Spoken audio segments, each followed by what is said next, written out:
Life's funny, isn't it? One minute you're on top of the world, the next, it's crumbling beneath your feet. But let's not get ahead of ourselves. This story begins in the warm glow of happiness. My name's Emily, and not too long ago, my biggest problem was deciding what to cook for dinner or what movie to watch on a lazy Sunday afternoon. James and I met in what you might call the old-fashioned way, at a mutual friend's barbecue. He was the guy flipping burgers and telling stories, making everyone laugh. I remember thinking, who is this guy? With his easy smile and a way of looking at me like I was the only one there. It didn't take long for us to become an us. "Emily, you have to try my special burger," he'd said, handing me a plate with a confidence that made me smile. "It's got a secret sauce that'll change your life." I laughed, rolling my eyes. "Change my life, huh? That's a pretty big claim for a burger." But I'll admit, it was a darn good burger. Maybe not life-changing, but it definitely made that day memorable. Not long after, James met Grandma. She was everything to me, the one who raised me when my own parents couldn't. The way he talked to her, with respect and a bit of playful banter, it won her over in a heartbeat. "I like him," she whispered to me as he went to grab us some lemonade. "He's genuine, and he's got kind eyes. You hold on to this one, Emily." And hold on, I did. We got married in a small ceremony, just family and close friends. The house I moved into was full of memories. The walls echoed with laughter from a time when my parents were still alive. James and I started filling it with new memories of our own, and it felt like life was just right. I got pregnant about a year into the marriage. When I told James, the look on his face was something I thought I'd remember forever with warmth in my heart. His joy seemed to match mine, filling up the room until it was almost bursting. "We're going to have a baby, Em," he said, lifting me up and spinning me around. "A little one of our own, can you believe it?" "I can," I whispered back, "because it's happening with you." They say bad news never has good timing. The day I lost Grandma was a cold slap of reality, a reminder that life doesn't play fair.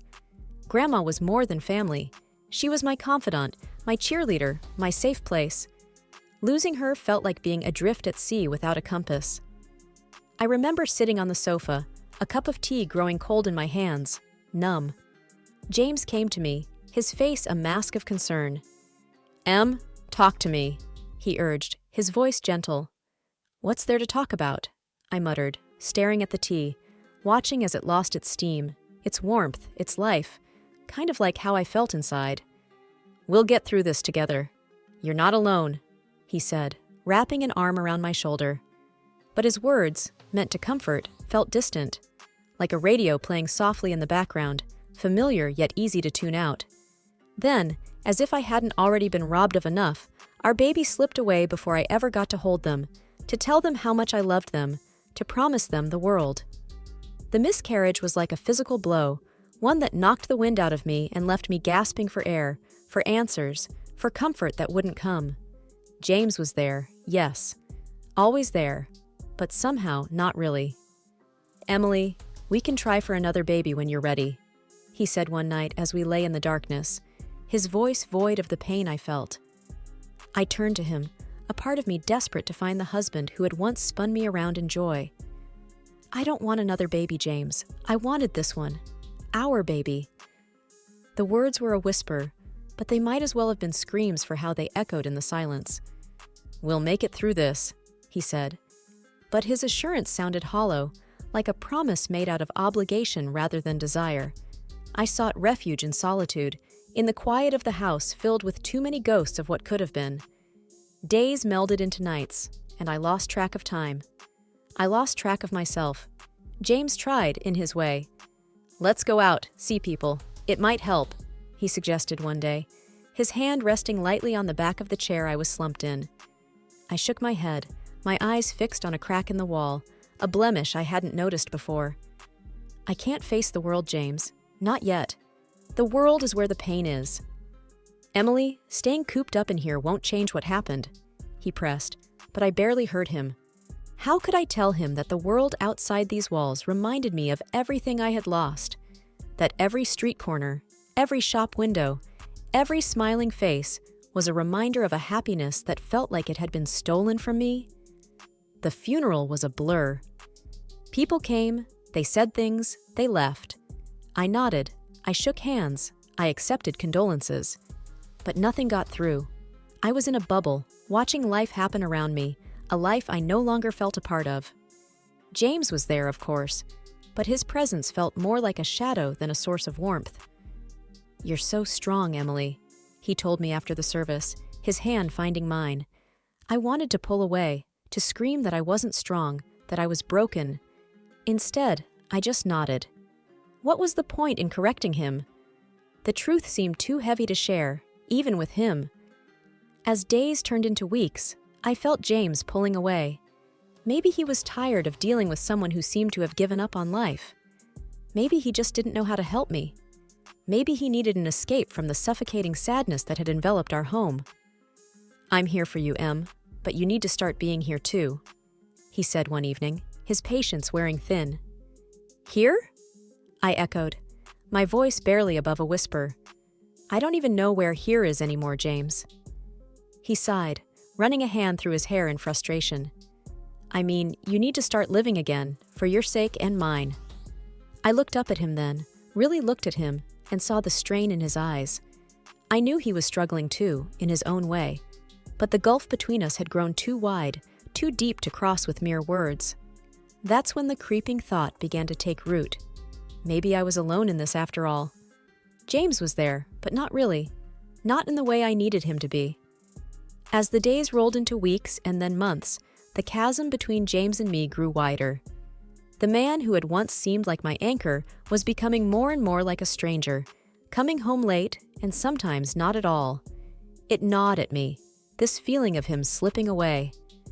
I remember one evening, the clock ticking past midnight and the other side of the bed still cold and untouched. When he finally came through the door, I couldn't hold back anymore. "Where have you been, James? Do you know what time it is?" My voice was shaky but firm. He looked tired, his eyes avoiding mine. "Work's been a nightmare. You know how it is." His voice was flat, dismissive almost. "No, I don't know," I snapped back, "because you never talk to me about it anymore. You never talk to me about anything." He let out a long sigh and began to take off his jacket. "Em, we've been through this. Work is work. It's stressful, and I don't want to burden you with it." "But I want to share that burden, James. I thought that's what we did," I said, the last of my words trailing off into a whisper. He paused and finally sat down on the edge of the bed, looking at me. "I know, and I appreciate it, but you have enough on your plate." "Enough on my plate?" I repeated, incredulous. "You mean dealing with the loss and trying to piece myself back together? Do you think ignoring me helps with that?" "That's not what I'm doing," he protested. But even as he said it, it sounded like he didn't believe it himself. "I offered you a divorce, James," I reminded him, my voice breaking a little. "I told you that you didn't have to stay with me out of pity or obligation." He looked up sharply at that. "Is that what you think this is? Pity? Obligation?" There was a hint of the old fire in his voice, a glimmer of the man I knew. "Yes, that's what it feels like," I admitted. "You're here, but you're not with me, not really, and it hurts." He ran his hands through his hair, a sure sign he was stressed. "Em, I'm trying. I really am. But I can't just switch off from work. It's been really tough." "But it's more than work, isn't it? You're away even when you're here. You've got your phone on you all the time, always texting, always distracted." He didn't say anything to that, just stared at the floor. "Is there someone else?" The question hung in the air, heavy and frightening. "Em, don't be ridiculous," he said quickly, but his eyes told a different story. I felt a coldness spread through me. This was not the man I married, the one who would look me in the eyes and tell me the truth, no matter how hard. "I need you to be honest with me, James. Please," I implored, my hands clasping and unclasping in my lap. He was silent for a long moment, and then, "There's no one else. It's just work. You've got to believe me."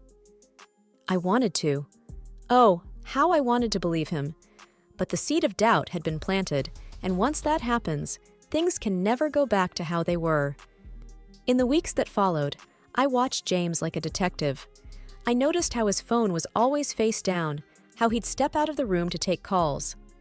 The signs were there, and I couldn't ignore them anymore. It was a Wednesday when my world finally started to crumble. I answered a call from a number I didn't recognize. Hello?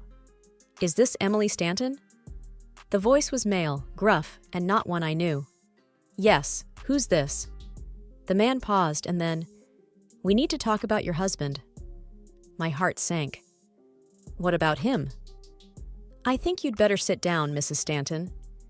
The cafe was one of those nondescript places, sandwiched between a laundromat and a closed-down bookstore. It seemed like a fitting backdrop for what was to come.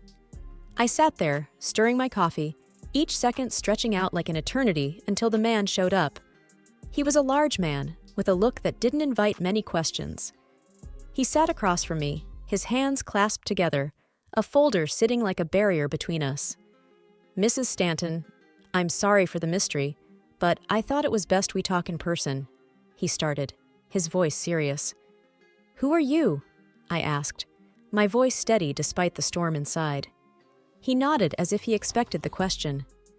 My name's Mike Sanders, and I believe we have a common problem. Your husband, James. I swallowed hard.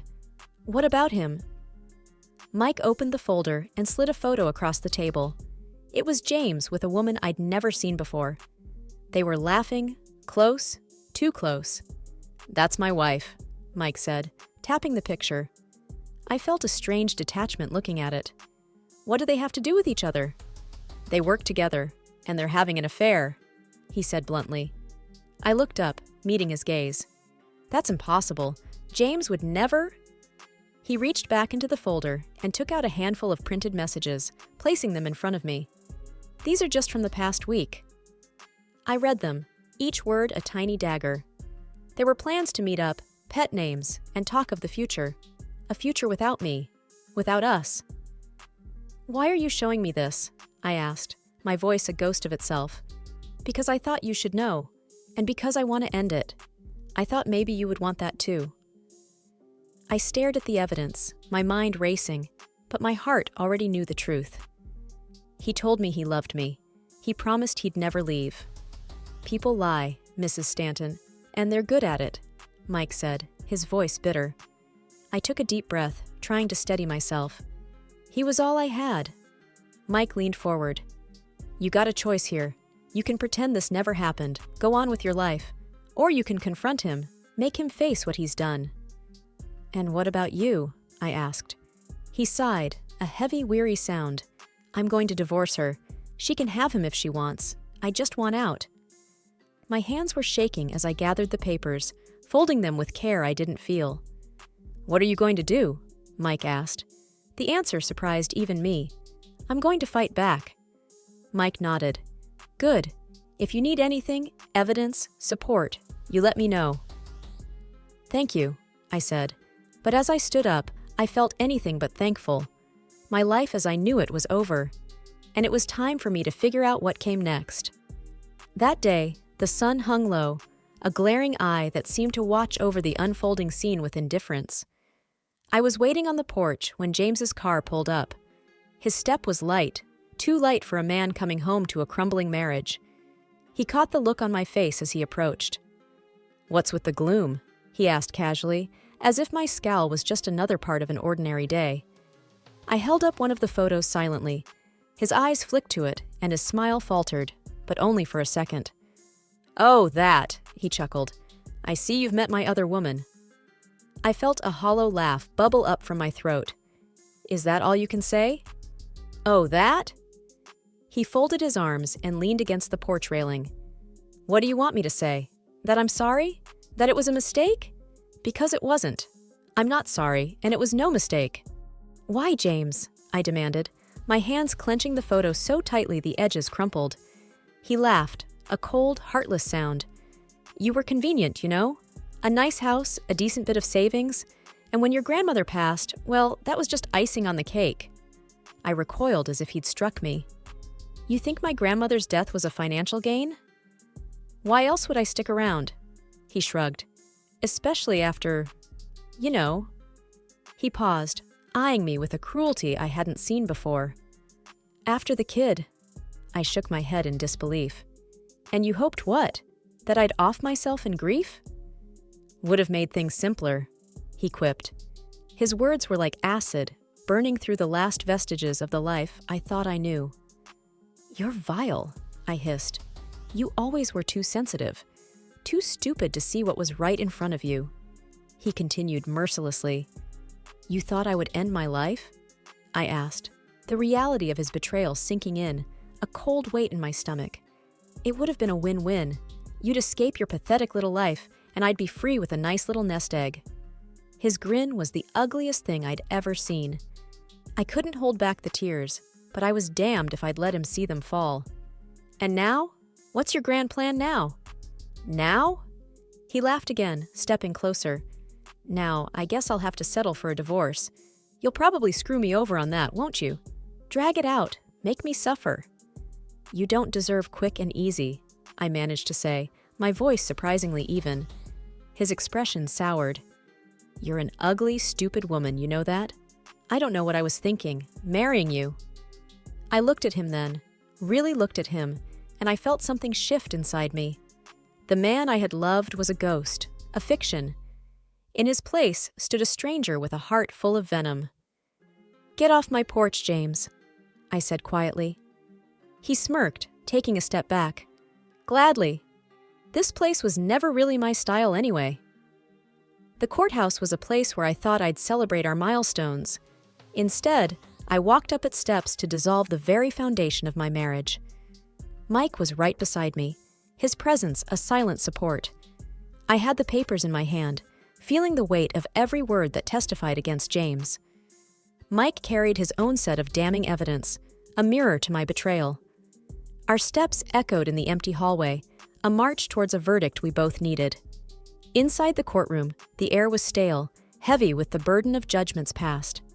James and his mistress, Mike's wife, were already there, a tableau of guilt. Mrs. Stanton? The clerk called out. I stepped forward, handing over the sheaf of papers that detailed every misstep of my husband's affair. The judge surveyed the room, his gaze lingering on me, then on Mike. You have evidence to present?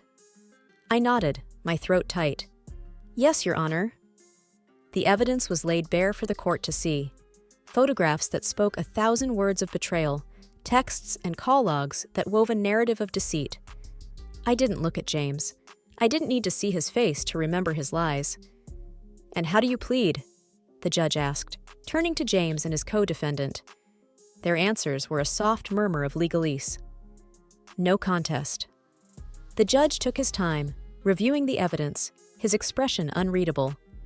Then, finally, he spoke, his voice the gavel that shattered the last tie between James and me. In light of the uncontested evidence, I am granting the petition for divorce. The division of assets will proceed as outlined, and given the circumstances, Mr. Stanton, you will also pay restitution. James stood, his face ashen, but I felt nothing. No victory, no joy, just the hollow end of a chapter. Mike met my gaze, a silent question in his eyes. Had it been worth it? I could only nod. It wasn't about winning or losing anymore. It was about setting the record straight, about reclaiming my dignity from the ruins James had left behind. The courtroom's heavy door swung closed behind me with a sound that felt final. Mike and I found a quiet corner in the bustling hallway outside. So, it's done, Mike said, his voice a mix of relief and something else, maybe sadness. I nodded, the reality of the situation settling in. It's done. They didn't even put up a fight, did they? No, he sighed, looking down at the floor. They knew there was no point. I thought about James, about the love I thought we shared, and how it had all been a lie. Do you think they're sorry for what they did, or just sorry they got caught? Mike's gaze met mine, steady and sure. Does it matter? They're out of our lives now. That's what counts. I let out a long breath, one I'd been holding since the day I got that call. I guess you're right. I didn't want it to end this way. Nobody ever does, he said. But you stood up for yourself. That counts for a lot. The weight of the papers in my bag seemed lighter now. Justice, or something like it, had been served. It didn't undo the past, but it cleared the path for the future. I just want to move on, I admitted. And you will, Mike assured me. This is a fresh start for both of us. I managed a small smile. A fresh start, I echoed. We walked to the exit, the light from the doors growing brighter as we approached. Outside, the sun was shining, and the world moved on, indifferent to the small dramas unfolding in its midst. Emily, Mike said as we stepped into the daylight, what will you do first? I thought for a moment. I'm going to go home, take a long bath, and then I'm going to start planning my future, one step at a time. That sounds perfect, he said. And if you ever need a friend, you know where to find me. I looked at him, grateful for his unexpected friendship. Thank you, Mike, for everything. The days following the divorce were quiet. One afternoon, as I was sorting through some of Grandma's old things, the doorbell rang. I hesitated for a moment, half expecting the past to be on my doorstep, but it was just Sarah, my neighbor. Hey, Emily, she greeted me with a warm, if somewhat pitying smile. I heard about everything. I'm so sorry. I brought you some casserole. I figured you might not feel like cooking. I managed a small laugh. You figured right. Thanks, Sarah. We settled in the kitchen, the casserole warming in the oven, filling the room with a homely scent. So, what will you do now? Sarah asked, sipping on the tea I'd made for us. I'm not sure, I admitted, but I'm thinking of selling the house. There are too many memories here. I need a fresh start. That sounds like a good idea, she said. A new place, new memories. Yeah, I mused, gazing out of the kitchen window. I want to travel too, see the places Grandma and I always talked about. That's wonderful, Emily. It's what you deserve, Sarah encouraged. I smiled, feeling a flicker of excitement at the thought. It is, isn't it? I spent so long living for someone else, trying to be what James wanted. It's time I lived for myself. Sarah reached across the table, giving my hand a reassuring squeeze. You've got this. And who knows, maybe along the way, you'll find someone who loves you for you. I hope so. But for now, I'm okay with being by myself, I said, feeling a strength within me that I hadn't felt in years. You're stronger than you know, Emily. And this fresh start is just the beginning for you, Sarah said with a knowing nod. The timer on the oven dinged then, breaking our conversation. As I stood to get the casserole out, I felt a sense of closure. The chapter with James was over, but my story was far from finished. As I drifted off to sleep, I thought of Grandma, of her strength and her love. She had wanted me to be happy, to be cared for. In the end, I realized the person who needed to care for me the most was myself. And with that realization, I knew that no matter where I went or what I did, I would be okay.